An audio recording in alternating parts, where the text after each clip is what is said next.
요한복음 6장 5절부터 13절까지 말씀입니다. 오늘 제목이 다소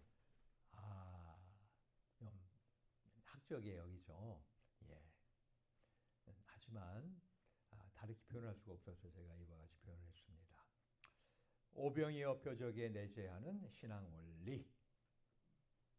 신앙 원리에 대해서 특별히 오병이어가 나타났는데 그 표적에 깔려 있는 그 신앙 원리에 대해서 우리 같이 한번 살펴보려고 제목을 이렇게 정했습니다. 여러분 성경을 찾으셔야 됩니다. 요한복음 6장 5절부터 13절입니다.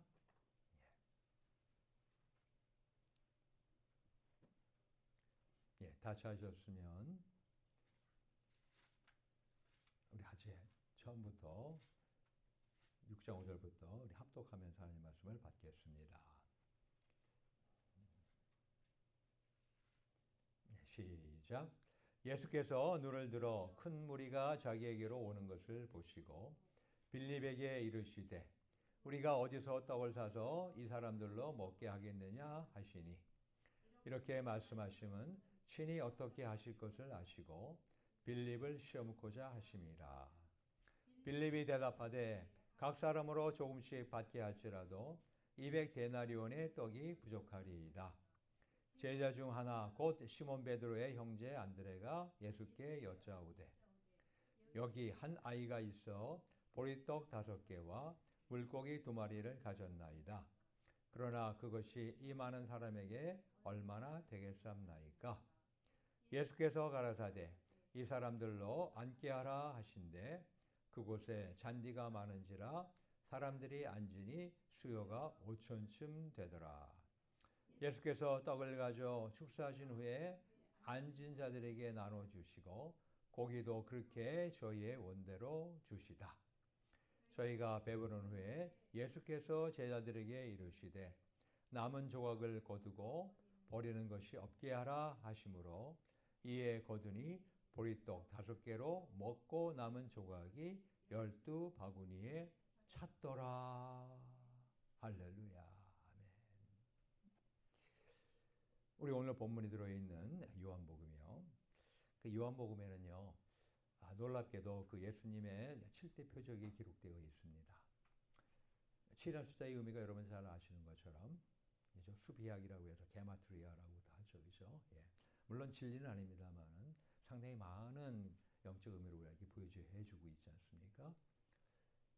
7대 표적이라는 말은 무슨 말이냐면 예수님이 모든 표적을 다 이룰 수가 있고 그 모든 표적 대표하는 것을 보여줬다고 하는 것이죠. 그죠? 즉 예수님은 표적의 하나님이시라고 하는 것을 우리에게 확실하게 알려주고 있는 것이죠. 예. 자, 근데 이 7대 표적들은 어떻습니까? 누가 행하셨어요? 이 7대 표적은 모두 다 우리 주 예수님이 행하셨죠. 그죠? 예. 근데 그 내면에는요, 각각 등장 인물과 연관된 하나님의 놀라운 영적 원리가 함께 있었습니다. 예. 그리고 그들은 그 영적 원리를 수행했어요. 예. 가령 예를 들면요, 이 물로 포도주를 만드는 그런 사건이 있었거든요. 가나의 혼인잔치에서. 거기에서 하인들이 순종했어요. 예수님의 말에 순종했어요. 맹물에 맹물. 근데 이 맹물을 7 항아리에다가 태우라 그랬어요. 뿐만 아니라 어때요? 그걸 떠가지고 연회장에다 갖다 주라고 그랬어요. 맹물을 채운 거 알잖아요. 근데 연회장한테 갖다 줘. 포도주가 필요하다고 하는 연회장에게. 말이 안 되잖아요. 그죠? 그런데 예수님께서 그렇게 하라니까 그대로 순종했어요. 바로 그 순종이 있었기 때문에 물로 포도주를 만드는 놀라운 표적이 있게 된 것입니다. 뿐만 아닙니까? 또 신하의 아들을 취하는데 그 신하가 믿음이 있었기 때문에. 그리고 아울러서 38년 된 병자를 치유했는데요. 왜 그런 놀라운 표적이 생겼냐면 그 38년 된 병자가 간절한 갈망이 있었어요. 정말 낫기 원하십니까? 간절한 갈망을 가지세요. 영적 원리예요. 우리가 성경을 통해서 우리는 발견할 것이 바로 영적 원리고요. 그 영적 원리를 내가 적용시켜 나가는 것이 바로 우리의 신앙 생활이에요. 그럼 신앙 생활을 통해서 우리는 그 놀라운 일들이 벌어져요. 보세요. 우리 주위의 사람들을 보면은 하나님 살아계시다고, 하나님 역사하셨다고 간증하는 분들 주위에 많이 있죠. 그죠? 예. 그분들이 왜 그럴까요? 그분들이 그 신앙 원리대로 했기 때문에 그런 거예요. 왜 나한테는 안 벌어질까? 이유는 간단합니다. 여러분들이 신앙 원리를 안 따라서 그래요.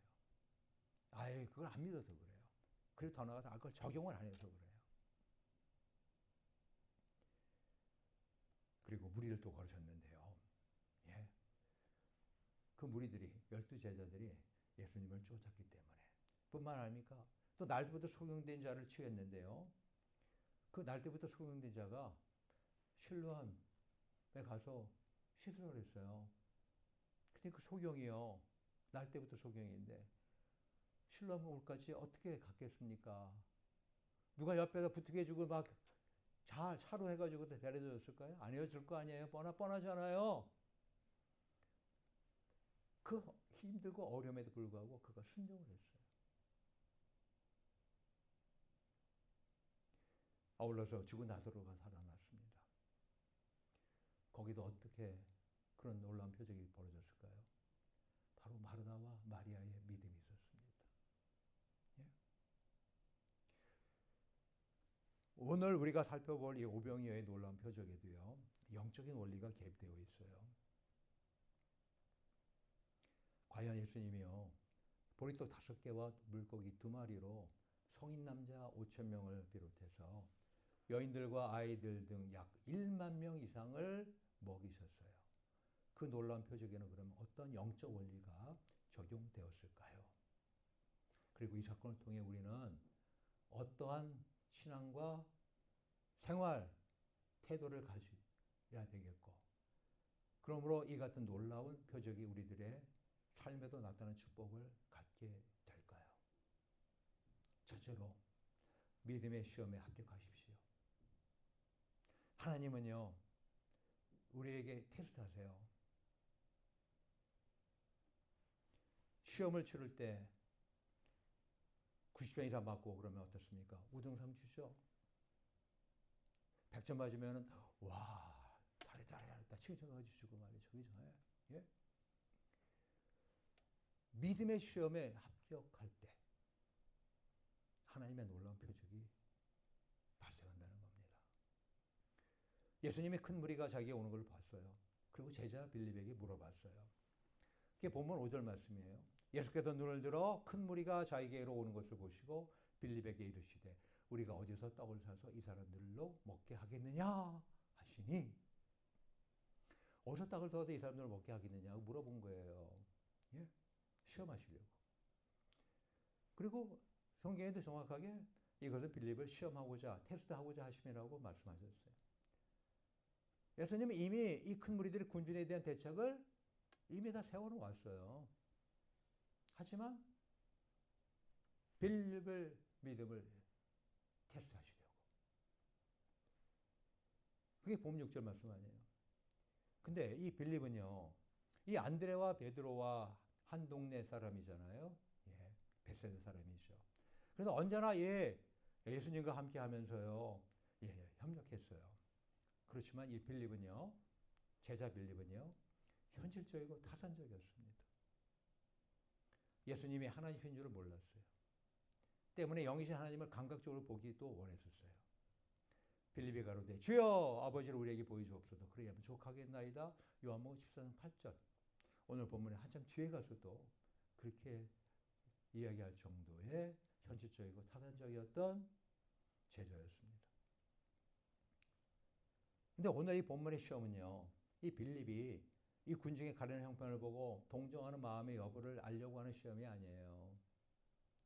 뭐냐면 비범한 방법으로 먹을 것을 준비해 주실 수 있는 주님의 능력에 대한 빌립의 신앙 여부를 알아보려는 시험이었다는 것입니다. 이때 빌립이 뭐라고 대답해요? 200데나리온이 필요합니다. 한 데나리온은 노동자의 하루치 품삯 아니에요? 그러니까 200명의 하루 일당 200 곱하기 100 하면 요즘은 100불도 더 줘야 되지만 약 적어도 2만 달러가 필요하다고 현실적으로 대답을 했습니다.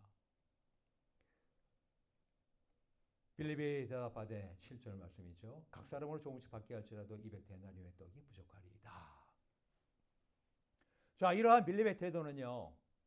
과거 구약에 엘리사의 종이 보인 불신앙적인 태도와도 같았습니다. 뭐라고 성경은 열왕기하 4장 43절 전반에 기록하냐면 그 사원이 가로되 어째미니까 이것을 200명에게 베풀겠나이까 하니 조금의 양식이 있었는데 100명에게 나눠주라고 그러니까 이게 어떻게 되겠습니까? 라고 엘리사의 종이 불신앙을 가지고서 그렇게 응답했었거든요. 그래요. 이 빌립의 계산은요 아주 현실적이고 타관적이었습니다. 하지만 그의 계산과 그 답변은요 신앙적이 아니었습니다. 오늘날 우리 신앙인들도요 대부분 어려움에 닥쳤을 때 바로 이 빌립처럼 합리적으로 대처하려고 합니다.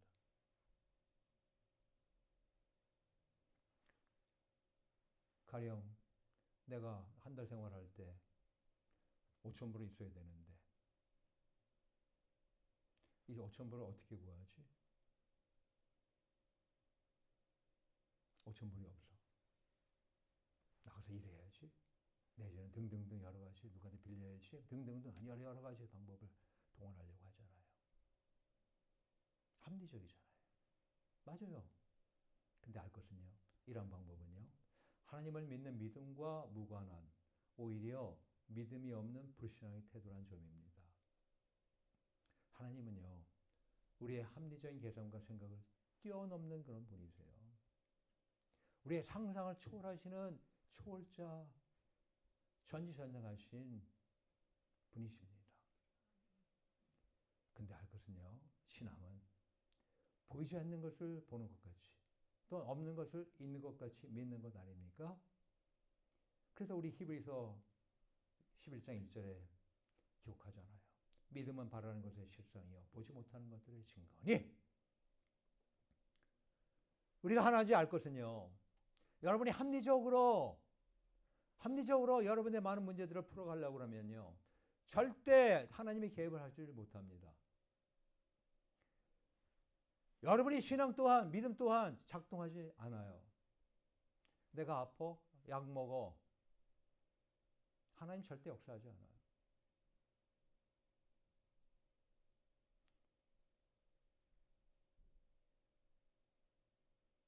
내가 이성적으로 내 합리적으로 이 세상에서 흔히 제공해 주는 것 가지고 하면 절대 하나님의 이적이 나타나지 없어요. 오히려 이 신앙은요. 이 보이는 세계에서는 그 작동을 중단합니다. 하지만 오히려 불가능할 때는요.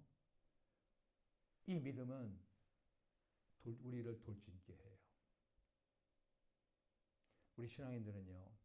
눈에 보이는 것으로 사는 사람이 아니에요. 현실로 사는 사람들이 아니에요. 이게 너무너무 안타까운 거예요. 그럼 목사님은 현실을 그러면 초월해서 그냥 아니 저도 그렇진 않죠. 당연히 저도 이 현실 가운데 살고 있습니다. 하지만 적어도 믿음을 사용해야 될 때는요. 현실을 뛰어넘는 것이라고 하는 것은 적어도 합니다. 예? 사무엘 암스트롱이라는 사람은요. 불가능을 성취하라고 말해요. 아니 불가능을 성취해? 야 어떻게 그렇게 말할 수가 있어? 그죠? 예? 예? 아니 가능한 일은 나름대로 할 수 있다고 하지만 불가능한 거야 이거는. 근데 그거를 성취하라고까지 얘기를 해요. 그리고 우리 저명한 설교자 찰스 스펄전 목사님이 있습니다. 그분은 뭐라 그러냐면 작은 신앙은 영혼을 천국에 가져가고 우리 작은 신앙은요, 우리 영혼을 천국에 가지고 가요. 근데 큰 신앙은요, 하늘을 내게로 가져온다는 겁니다. 자, 우리 제니퍼, 하늘을 내게로 가져오게 되면 내 병이 나을까 안 나을까? 그러니까. 예?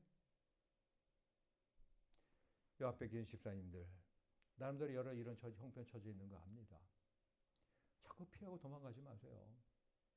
저는 우리 이 시간 여지자리가 없지만은 그 권사님 너무너무 마음이 아파요.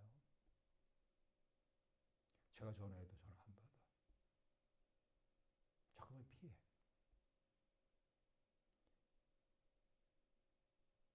아니요. 절대 피해가지고서는요. 절대 하나님 앞에 다시 돌아올 수 없습니다. 하나님 앞에 다시 돌아오지 못한 얘기는 무슨 말이요?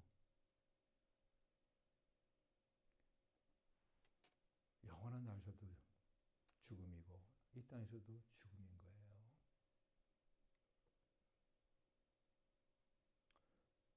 지금 한국에 가 있는 분들도 한번 잘 생각해 보셔야 돼요. 가만히 보니까요. 예, 우리 교인들 한국을 왔다 갔다 하는 분들이 보니까 많이 흔들리는 가운데 지내더라고요. 나 그거 얼마 전에 나름대로 그 기도하는 가운데 그거 깨달았어요. 우리 교회도 그동안 신앙생활 잘 하고 열심히 하던 분들인데 보니까 이분들이 한국 갔다 오니까 갑자기 이분들이 막 흔들려. 그 흔들리는 가운데도 지금 엉뚱한 길로 가는 사람들도 있고요. 이유가 있어요, 보니까.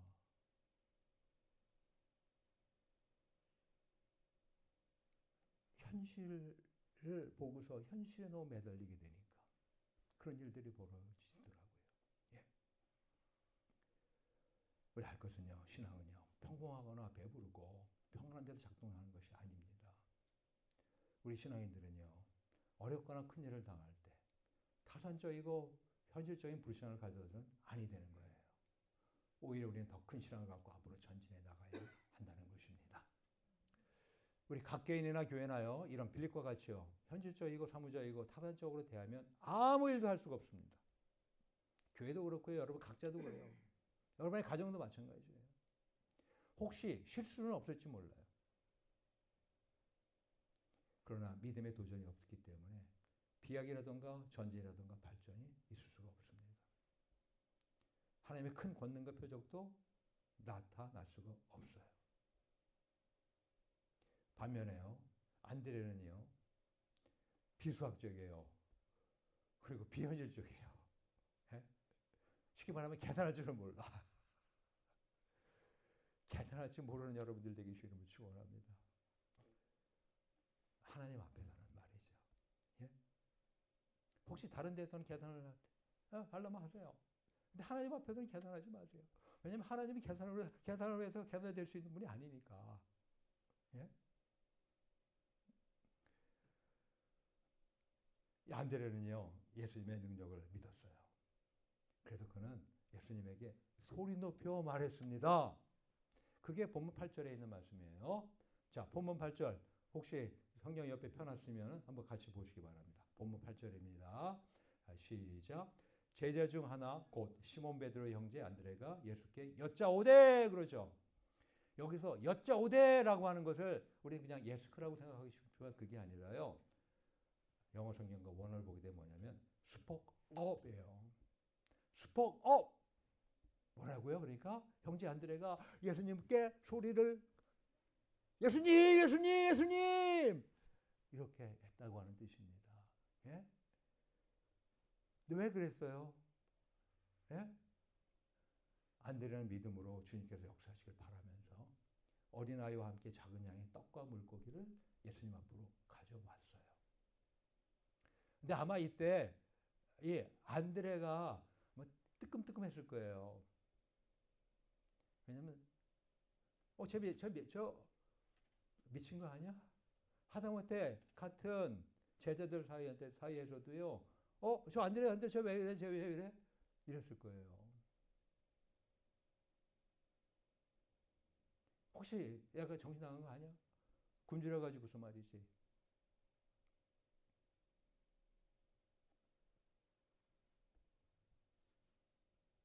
어린아이와 함께 오병이어를 가져왔잖아요. 근데 그걸 예수님한테 온 거 가지고 뭘 하겠다고 하는 거예요. 우리가 알 것은요. 우리 신앙인들이 믿음으로 살려고 하면요. 주위에 있는 사람들이 가만 안 놔둬요. 주위 사람들은 나름대로 정상적으로 생각해요, 자기들이. 그렇기 때문에 저 정신 나갔잖아. 저 비정상적이야. 하나님의 능력을 보기 원하십니까? 그러면 오히려 주위 사람들로부터 쟤 미쳤잖아. 쟤 뭔가 잘못됐잖아. 라고 하는 그런 손가락질, 삿대질까지 받게 된다는 것을 여러분도 꼭 아시게 되길 주 이름으로 축원합니다. 신앙생활은 그래서요. 제정신으로 신앙생활 하는 거 아니에요. 사실은 예수 정신으로 하는 거죠. 그죠? 자, 우리 모두 예수님의 정신으로 우리 신앙생활 하시게 되길 주 이름으로 축원합니다. 예? 예. 우리가 예수님 믿는다고 하면서 예수님 정신은 내가 본받지 않으려고 그래. 그러니까 문제가 되는 거죠. 이게. 그러니까 예수님으로부터도 이 믿음이 적은 자의 믿음이 없는 자의 책망을 받는 거 아니에요. 예? 물론 100% 믿음의 태도는 물론 아니었어요. 안드레는 그것이 이 많은 군중에게 어떻게 효력이 있겠냐고 말꼬리를 달았잖아요. 그게 본문 9절에 있는 거 아니에요? 여기 한 아이가 있어 보리떡 5개와 물고기 2마리를 가졌나이다. 그러나 그것이 이 많은 사람에게 얼마나 되겠습니까? 가져오긴 가져왔는데요. 주님께서 놀랍게 일하실 것은 알고 믿지만은요. 근데 이거 가지고 이 많은 사람에게 잠깐만 이 10,000명이 넘는 그런 사람들에게 얼마나 되겠냐고 이렇게 꼬리를 다른 거예요. 예. 근데 할 것은요. 예수님은 이 같은 안드레의 믿음에 만족해 하셨다는 겁니다. 때문에 표적을 행하시려고 사람들로 앉게 하셨던 거예요. 그게 보면 10절 전반에 있는 말씀이에요. 예수께서 가라사대 이 사람들로 앉게 하라 하신데 왜 이 사람들로 앉게 하라 했겠어요? 자, 이제부터 음식을 나눠주겠다라고 하는 준비 작업 아닙니까? 즉 안드레의 믿음을 그가 받아들였던 거예요. 예수님께서.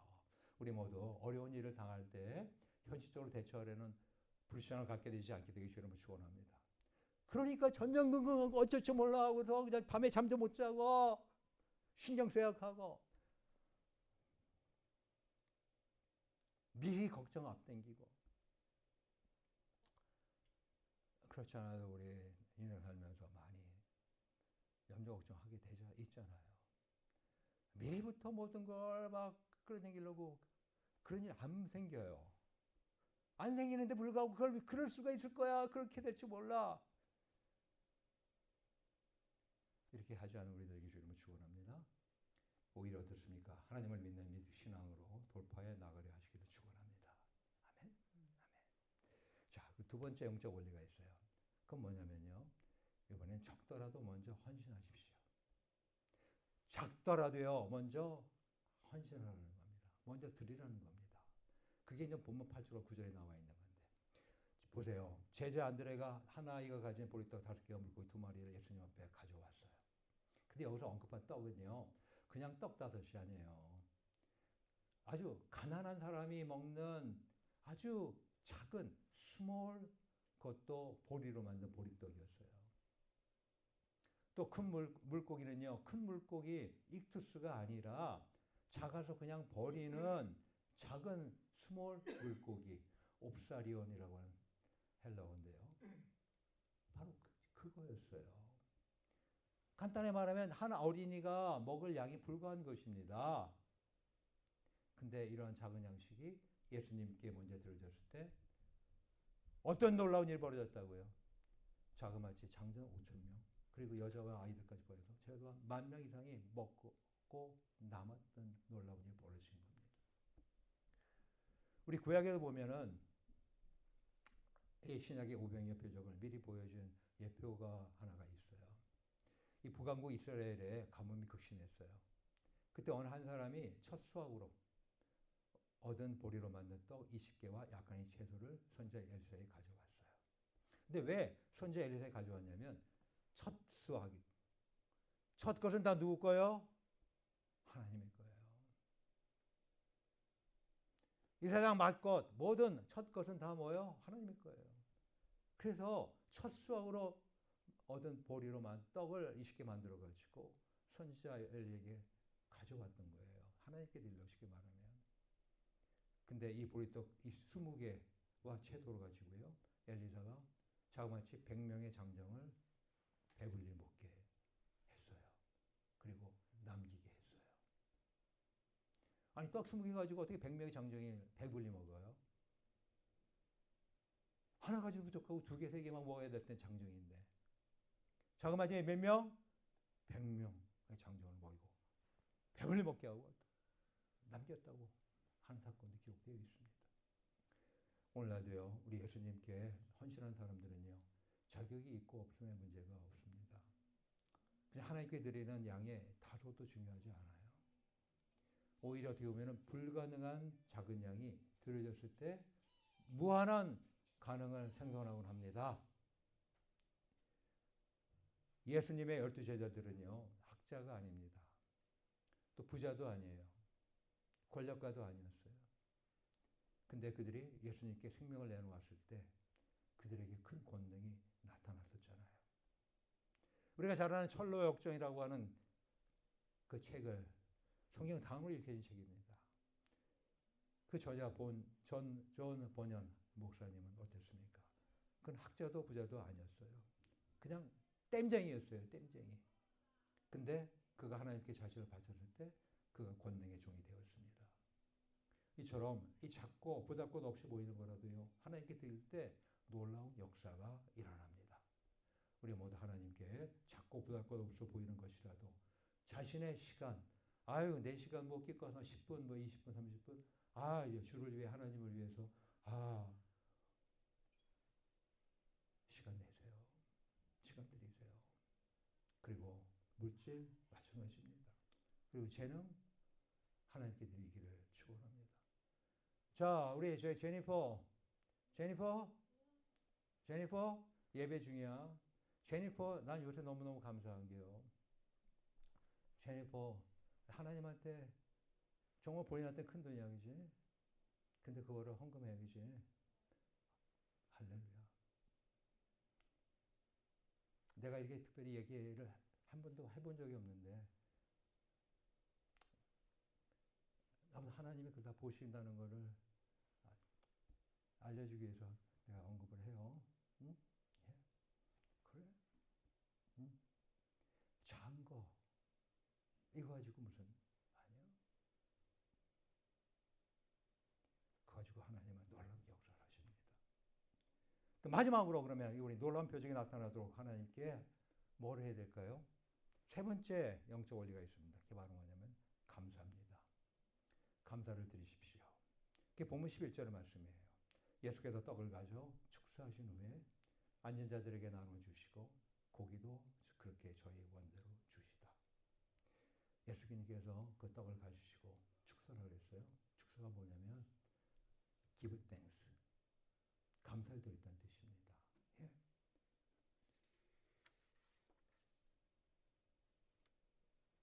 하나님께 그 작은 거 가지고 감사를 드렸어요. 사실요, 이 감사는요, 작은 것에 감사하는 것이 참된 감사입니다. 우리는 큰 것에는 감사할 줄 알고 보답할 줄 알아요. 반면에 이거 뭐 작은 거 종종 무시합니다. 하지만 그거는 일반적인 원리와 맞지도 않아요. 작은 씨앗이 많은 열매를 맺습니다. 또 작은 생명이 큰 나무가 됩니다. 또 작은 물방울이 바다를 이루어요. 예? 작은 것을 무시하는 것은요.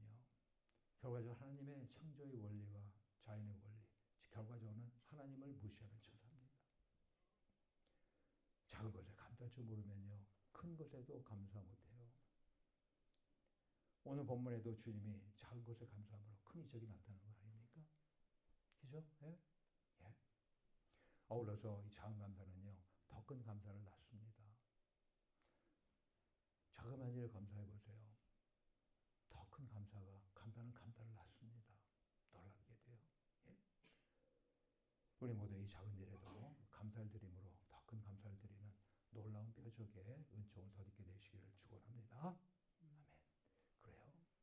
이처럼 이 오병이의 표적에는요, 예수님께서 놀랍게 하나님의 아들이 메시아가 그렇게 하신 것이지만 거기에 등장인물들의 믿음과 헌신 그리고 감사의 세 가지 영적 원리들이 내재되어 있었던 것입니다.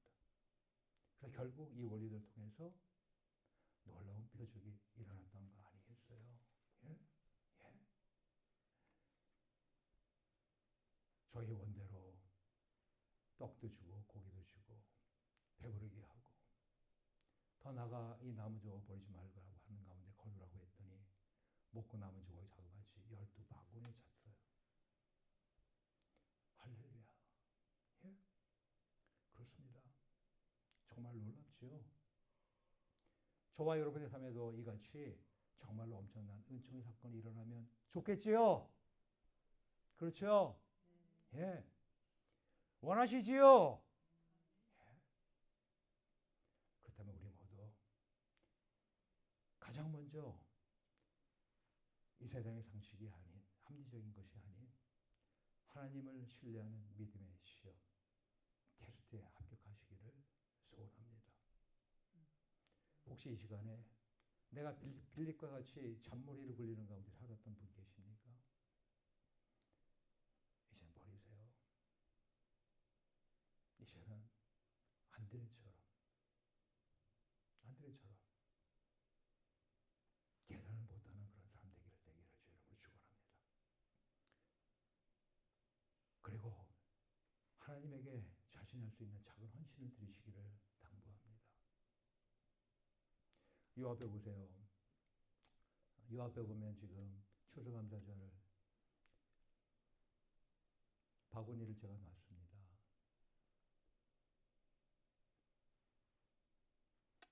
다른 해에는